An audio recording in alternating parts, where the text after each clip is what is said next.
What if I told you that one episode of The Twilight Zone was considered so dangerous, so controversial, so absolutely terrifying to network executives that they erased it from television history for more than 50 years? This was not some low-budget failure. This was a masterpiece, a psychological thriller starring a future Star Trek legend. And yet, after just one broadcast in 1964, it vanished. No reruns, no cable marathons, no DVD releases, just silence. For decades, it became a ghost story whispered among television historians. Some fans passed around grainy bootleg tapes like Forbidden Treasure. Others wondered if the episode had been destroyed entirely. But here is where the story gets strange. The star of this banned episode, a young actor named George Takei, had lived through the very nightmare his character described. And the network had no idea just how deeply personal this story truly was.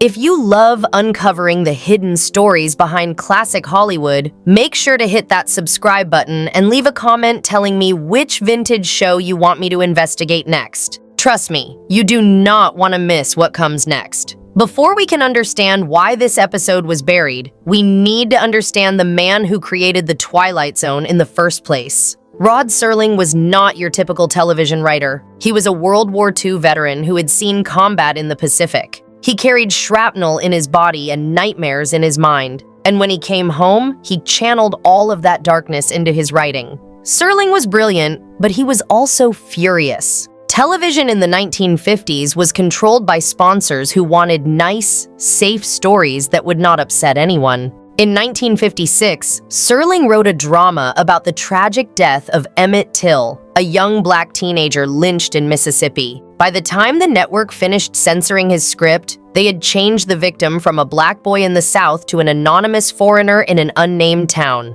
The story lost all meaning. Serling was devastated, so he came up with a clever solution. What if he wrapped his social commentary in science fiction? What if he told stories about racism on Mars instead of Mississippi? What if he criticized nuclear paranoia through tales of aliens and time travel?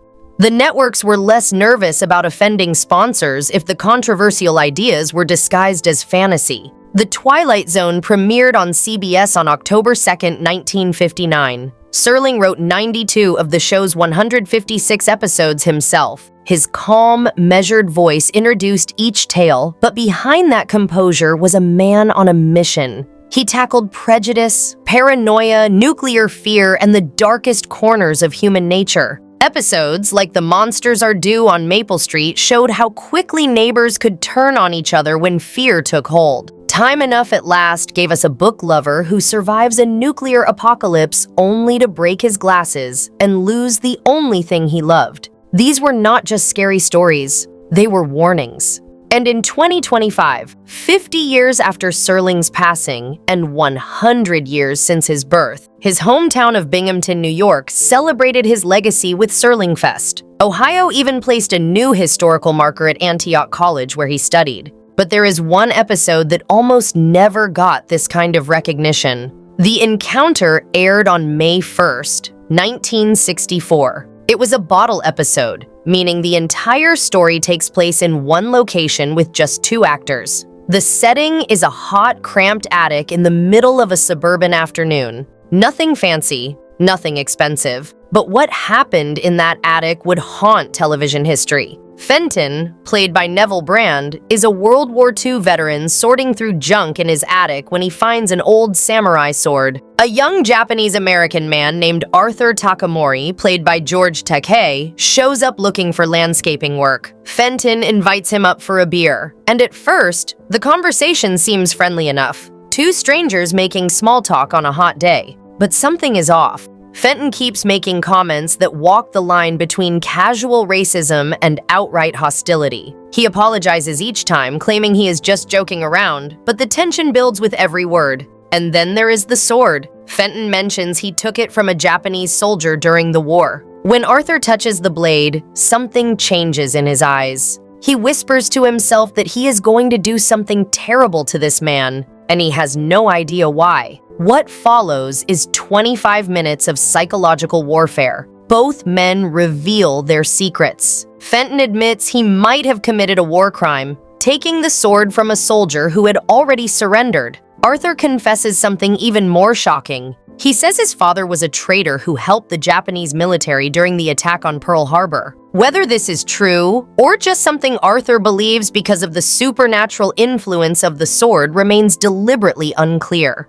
The episode ends in violence. Fenton is fatally wounded by the sword, and Arthur leaps from the attic window screaming a battle cry as he presumably falls to his end. The door that had trapped them finally opens on its own, too late for either man to escape. Now here is where things get complicated. When the encounter aired, CBS was immediately flooded with complaints. Japanese-American advocacy groups were outraged. The idea that a Japanese-American father had helped plan Pearl Harbor reinforced the exact stereotype that had been used to justify the internment of over 120,000 innocent people during the war. These were American citizens, many of them born on American soil, who were locked in camps simply because of their ancestry. There was never any evidence of widespread Japanese-American disloyalty. None. And here was the Twilight Zone suggesting, even through the lens of supernatural fiction, that maybe the fears had been justified. The show meant to explore guilt and complicity from both sides.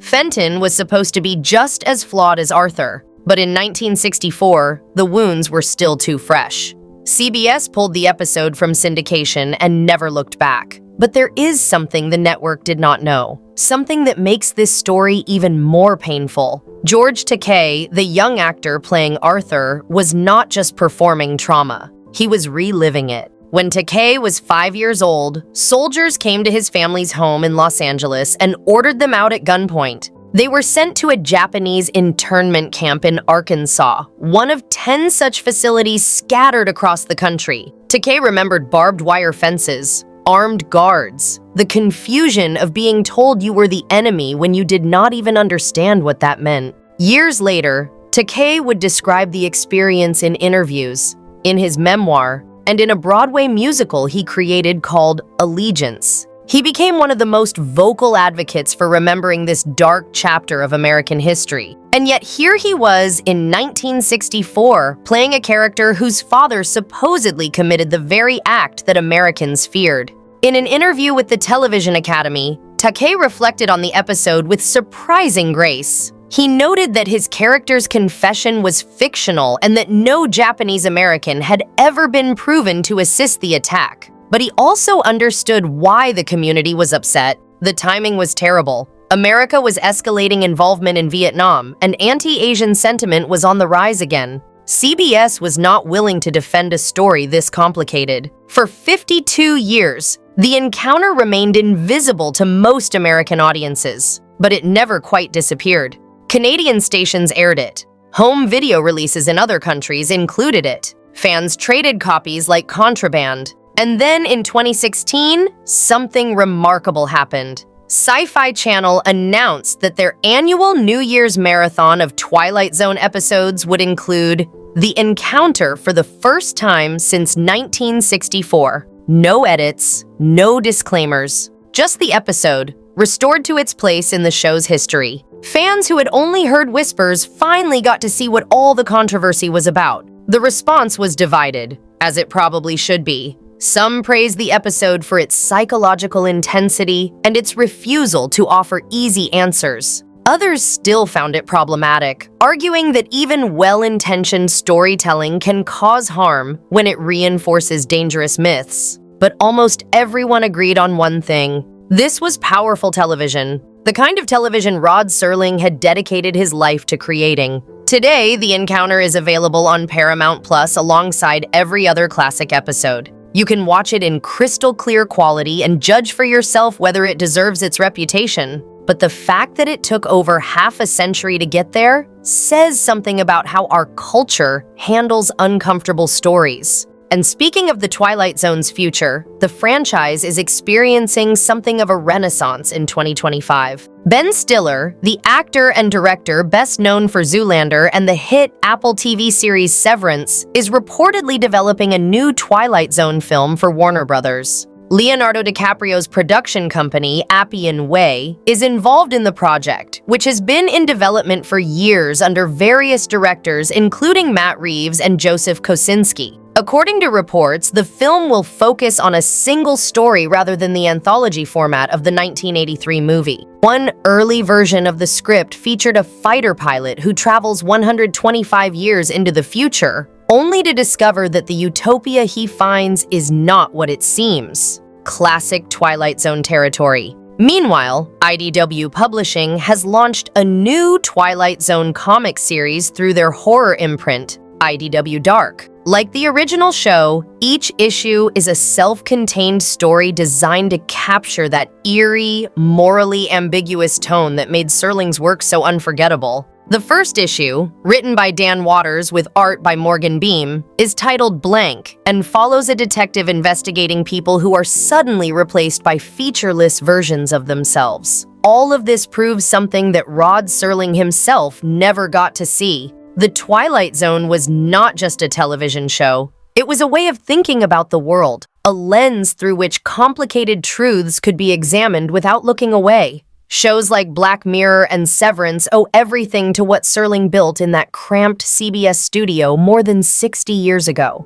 And The Encounter, for all its controversy, is part of that legacy. It is a story about guilt that refuses to stay buried, about violence that echoes through generations, about two men trapped in an attic with nothing but their secrets and a sword that seems to know more than either of them. The inscription on that sword translates to a simple phrase, "The sword will avenge me." But the real question, the one Serling left unanswered, is who exactly needs avenging? And who is willing to pay the price? 2025 marks a century since Rod Serling was born, 50 years since he passed away at just 50 years old, and more than 60 years since he first invited viewers to step into a dimension of imagination, a middle ground between light and shadow, between science and superstition. That invitation still stands. The episode they tried to erase is finally available for everyone to see. The legacy they could not destroy is stronger than ever. And the questions Rod Serling asked in 1959 are the same questions we are still trying to answer today. Thanks so much for watching. If you found this story fascinating, drop a like and subscribe for more deep dives into the hidden history of Hollywood. And let me know in the comments, should The Encounter have stayed buried? Or is it time we finally face the truth it was trying to tell? Click on the next video to continue exploring the strange and wonderful world of classic television.